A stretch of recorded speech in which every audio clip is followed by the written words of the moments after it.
Hey folks, welcome back to Let's Play Trials of Mana. I am the mysterious JG. I gotta be honest with you guys, I feel like shit. I have other games that I've got plenty of time to record for all of my series. Nothing is about to run out of videos, like, immediately. And I'm starting a chemo cycle, which means I'm gonna have several days off of work. Just feeling miserable. But this game is the one I felt like I realized I feel like shit.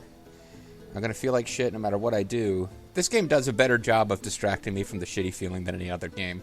So at the risk of spoiling your enjoyment by mentioning I feel like shit, this game almost always manages to perk me up. And I spared you guys and started recording once we were in-game, but the actual title screen music from this game is just so triumphant and upbeat. It's good. And the Trials of Mana voice this time was Angela, which also just feels appropriate since she's our lead. So yeah, last time we had defeated Ludger, the total package Lex Ludger, and his name was Luger in the fan translation. That's why, like, Bobo and I would make all these references to 90s wrestler Lex Luger, whom I'm sure in real life, apparently the guy's got some health problems now. He's found Jesus. It sounds like he's been through some shit and has probably changed as a person a bit. But back in the 90s, we just thought he was the biggest schmuck. And we made fun of him a lot in our old Let's Play. And that tradition lives on now, despite his name change to Ludger. But I think we're kind of done with the character of Ludger for a while. Someone we're not quite done with is Gourmand, a.k.a. Death Jester, who we decided at the end of the last video, hey, he went in there to that tower where the Moonstone is. Maybe we should double check on that. It's possible Death Jester, who appears to be a soul-absorbing demon in a clown outfit, he might have bad intentions for the power of the stones. So, just on the off chance that Death Jester is not to be trusted with the awesome power of the Mana Stones, even though we already have Luna, which is our primary objective for coming here, we're going to pop in, check up on this whole situation. We're also regenerating the jars that give us additional power to use our class strikes. So that is worth doing. Duran apparently not bothering to use. And I wonder, is there some place... I don't think there is, where we can actually see stat display... pause menu. We can't actually go anywhere and see which spirits we have unlocked.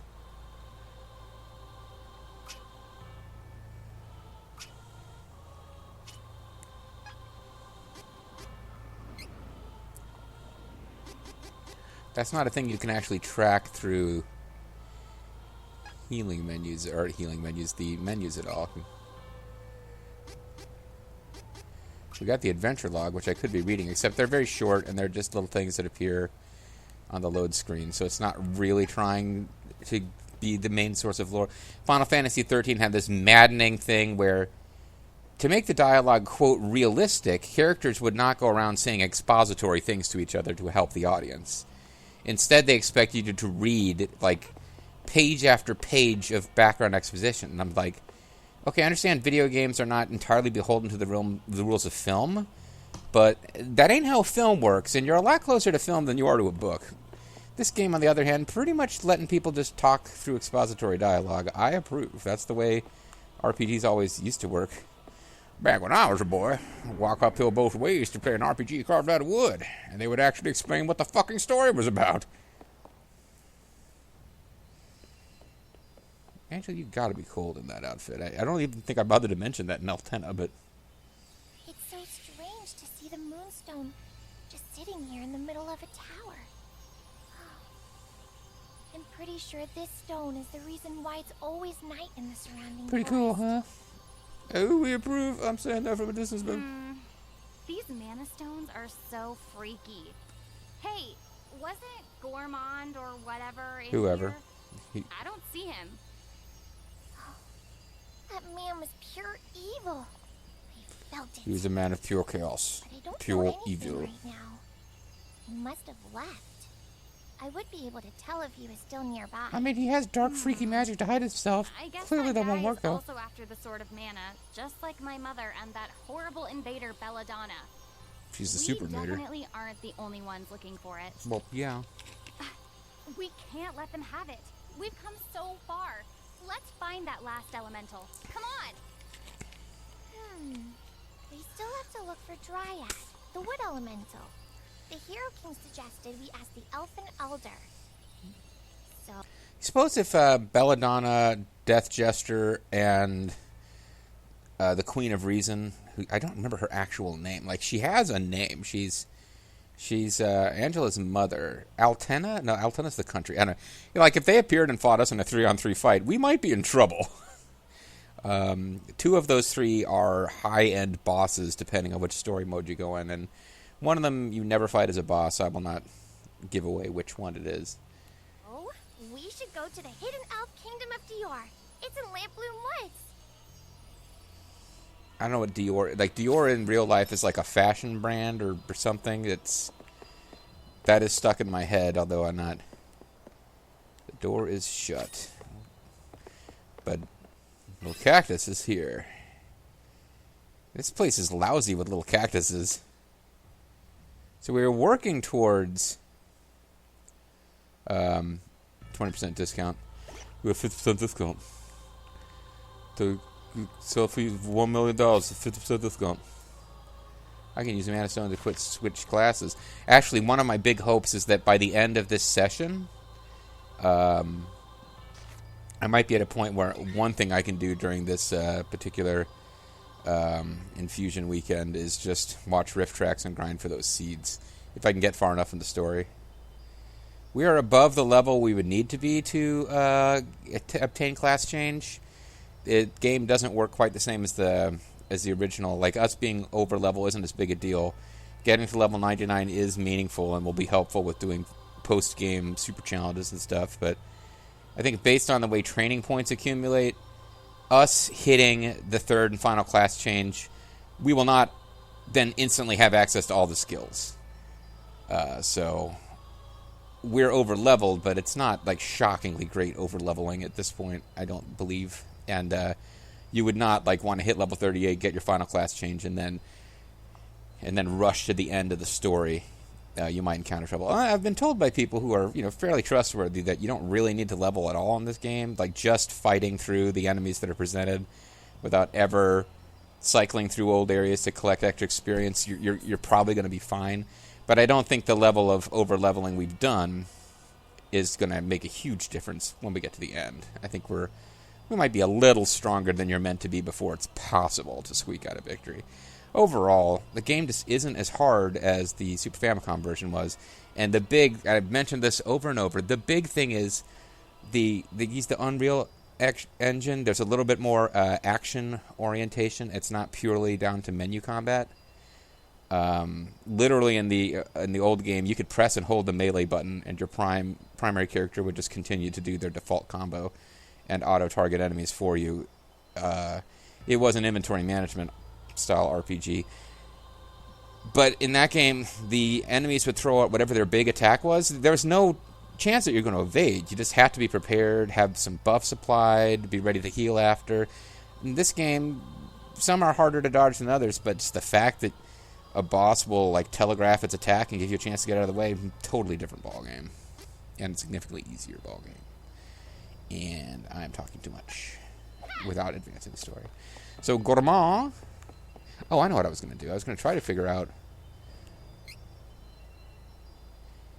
Am I allowed to go back and see what my old... Here we go. So, time needed to escape from battle is half. That is the last reward we got. And we're working towards free ends, which is kind of whatever. More items available and resetting training points half off at the night market. That could be useful. But if there's any reason to go around respeccing your characters, it's if you want to... and people are particularly, go figure, anxious to do this with Angela and Reese. I can't imagine why. But if you want to like collect all of the costumes by like trying a class and then resetting and going through with a different class so that you can have the magic set for, say, the sorceress or Grand Divina, but you want to use the costume of one of the dark paths. You're limited in the way you do that, and it's not entirely dictated by the night market, and that's the main reason I can think of that you would care about that stuff, is if you were wanting to see everybody's outfits. If you had discovered treasure boxes and little cactus sightings would be nice, though, because that would make it really easy to find little cactus.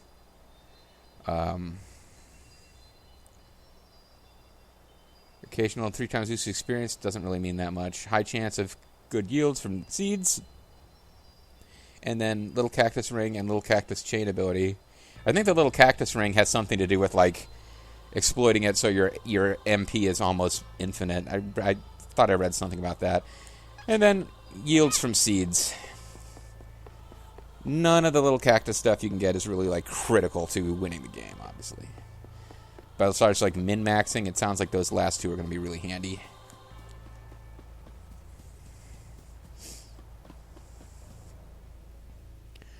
So we will eventually reach a point in the game where we have an airship equivalent.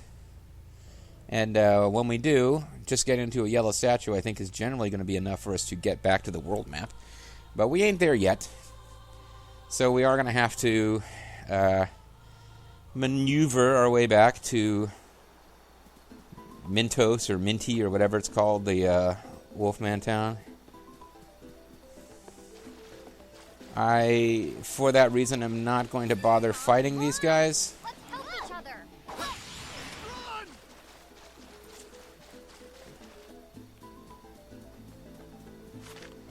And,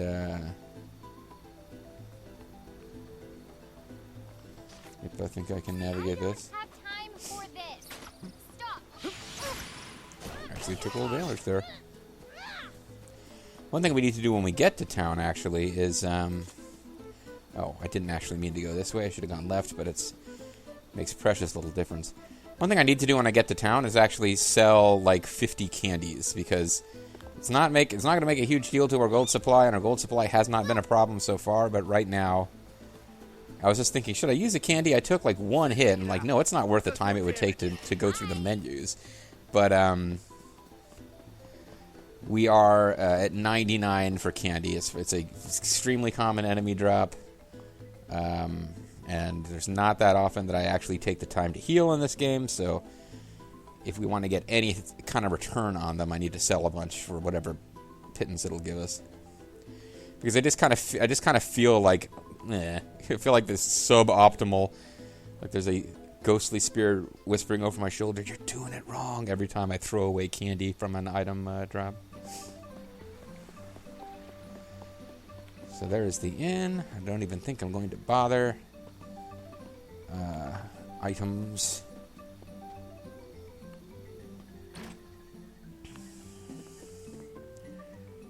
Welcome. And I'm not going to bother to talk to any of the beast folks in this town.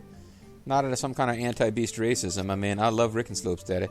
But nothing actually happened in our adventure so far that would actually impact them. Like, you know, me fighting Ludger deep in the forest and getting to the moon reading tower and finding Luna. Like, nothing has happened that would really have likely reached the ears of these people. I suppose it's possible that, like, Ludger no longer being a part of the Beast Guard because he's been turned into a baby might register with these folks, but... Are you from Altana too? Actually, I am! And he guts you. See, the folks in Mintaz, to the extent that they are developed as characters, it's just a town where like, not all beast folks hate humans. We're happy to have you. It's just kind of nice, but in a very general, like, we're not really getting that specific about what's going on with these people sort of way. I was about to say, it's like, the map will probably tell me where I can go summon Gamera. We did not join the King's Court. We did not join the King's Court. We don't want to be part of his low-rent Piper's Pit knockoff. Apparently I told the force heading to the woods. We can't let him get away. Yeah, that got resolved, Duran. Are you okay? Are you having short-term memory issues? Anyway, everybody look up my skirt and my... Well, they're not, I guess it's not panties. I'm wearing a leotard. But you still get that overall panty pick impression that I'm sure you all love. Bunch of perverts. You're all sick. Let's use the fairy flute. Do we get to see Gamera approaching in the distance? That's right, we do. We have a special shot of Gamera being like, hey guys.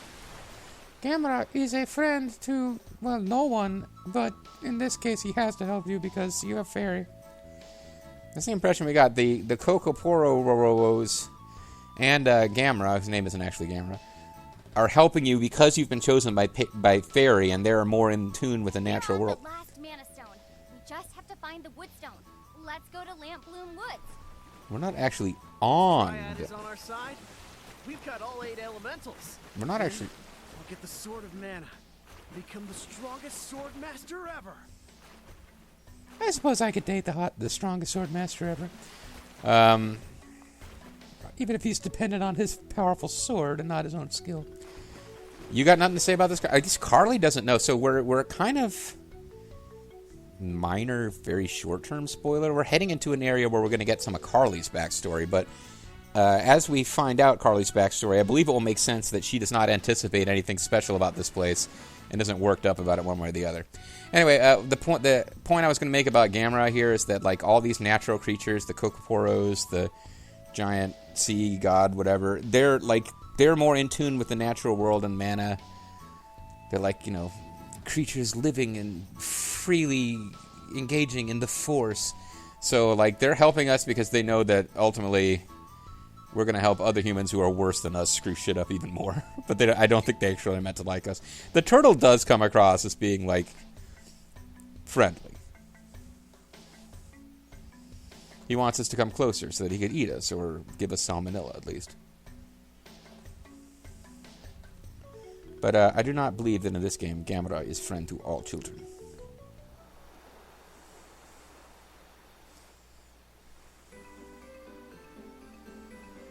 Now, here we go. Again, that enemy type, the insect ladies, I've mentioned it before, that enemy type drops the seeds we want, but I think it's a palette swap version and we can't fight until a later dungeon.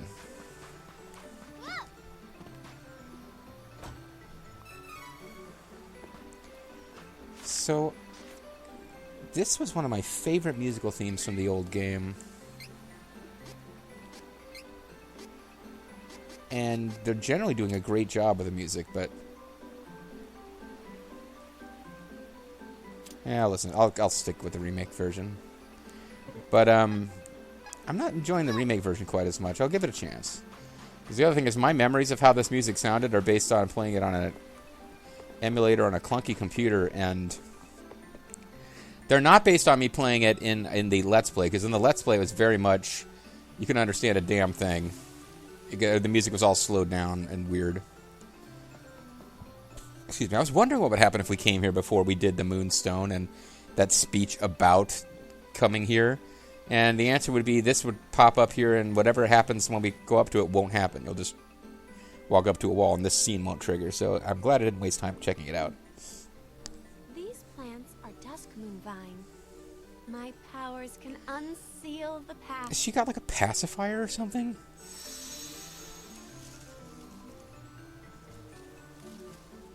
A new path appeared.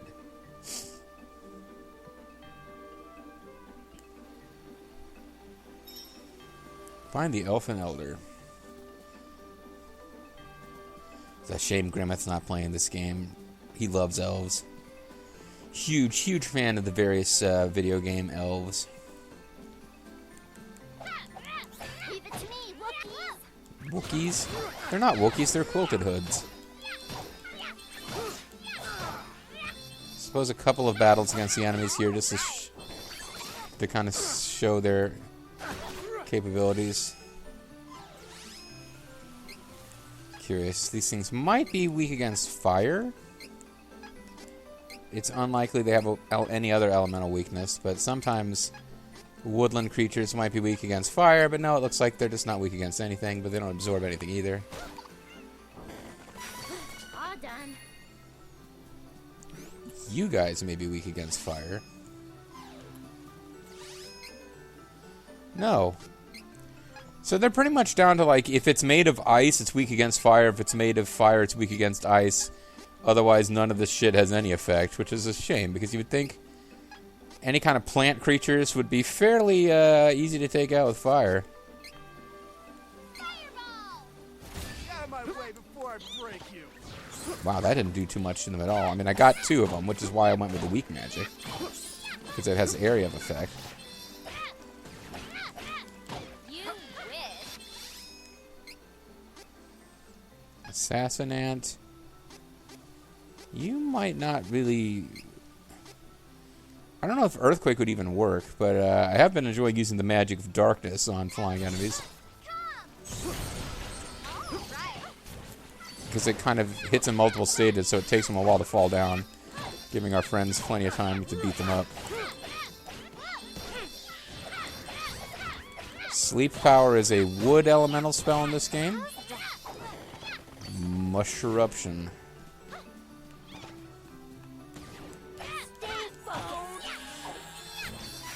I guess Duran got in trouble. I wasn't paying that much attention. Okay, standard rules apply. I'm kind of fighting things until I fought them enough times and I'm bored with it. And keeping our eyes peeled for little cactus. We have definitely fought all of you guys before, so I am going to attempt to skip this. Let's help each other. Bye.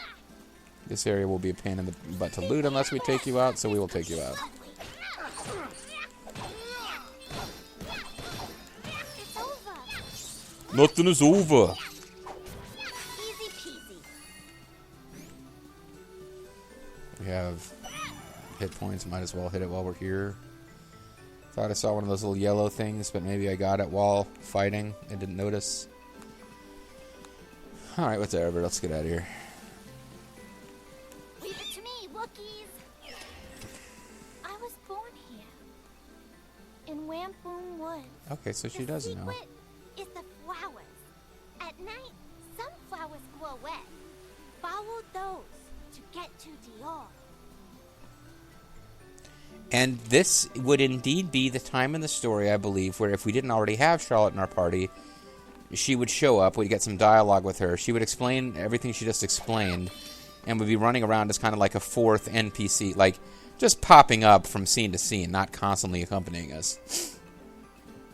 And certainly not aiding in combat. But yeah, like, similar to how Hawkeye and Rize, and even Kevin, have popped up with little scenes, and I'm starting to believe that, although I've forgotten exactly where, presumably some point when we're in Altena, Angela probably pops up if she's not in your party too.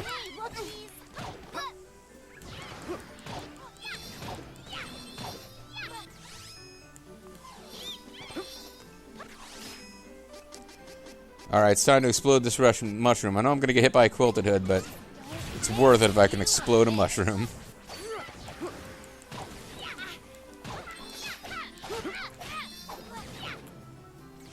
Blow up a quilted hood too. Yeah, there's a and we follow the light path, bear in mind, but there is a certain sadistic glee that Angela has, which I appreciate when she's using some of these spells. Earthquake, explode! And not like sadistic, like she's messed up and wants to hurt people, but just like she is somebody who has been trying to learn magic for a long time, never had luck, and is now finally wielding several powerful elemental spells. Like, you can imagine, yeah, it probably feels pretty damn good to Angela to be able to do this.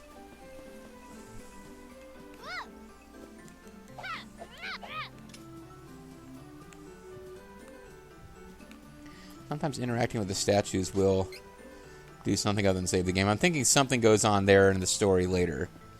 This might be where we get into the other... See, wind might affect the flyers, but no. They just don't give a fuck.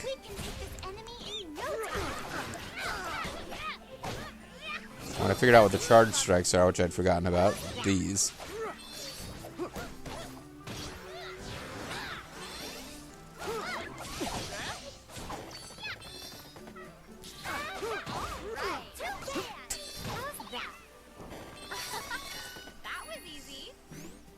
treasure chest up there.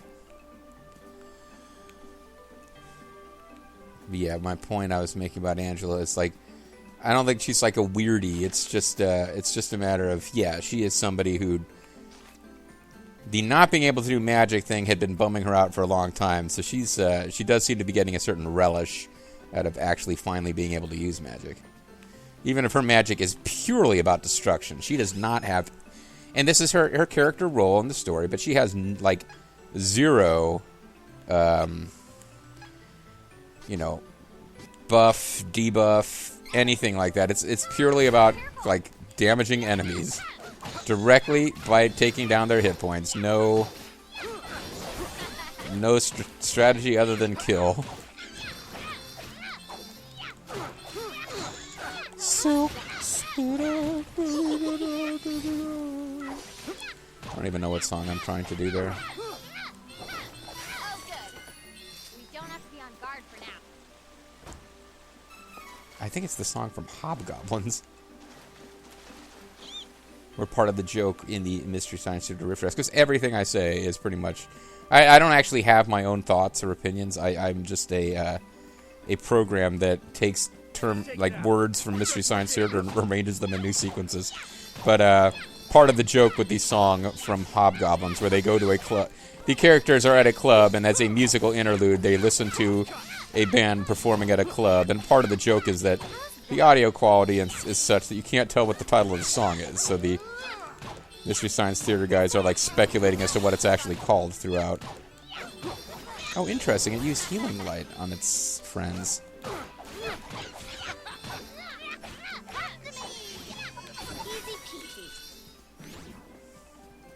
Well, this will get us to that treasure chest we found. And I am going to remain kind of uneasy until we find a little cactus, because it does seem like these dungeons are big, self-contained maps now. They're not made up of lots of little screens as they were in the old version. And, well, sometimes they are. Lamplight Woods 1, Lamplight Woods 2, yeah. But I would expect we're going to find, we should be finding a little cactus. They're not really giving us dungeons of this size and having them be totally little cactus free. Oh, this is not where we should have gone.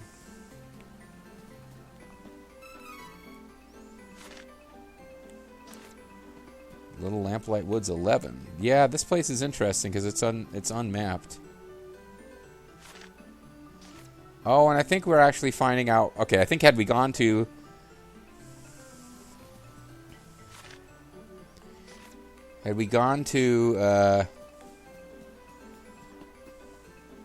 Yeah, this is what's supposed to happen. We're not supposed to be able to figure this out. Oh, no, never mind. This is a different screen. No, it's the same screen. Never mind. It's just got enemies this time.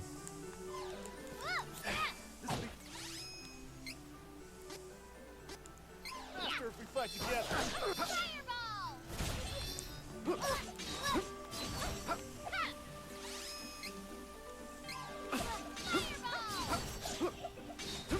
the hell did she shoot that fireball at?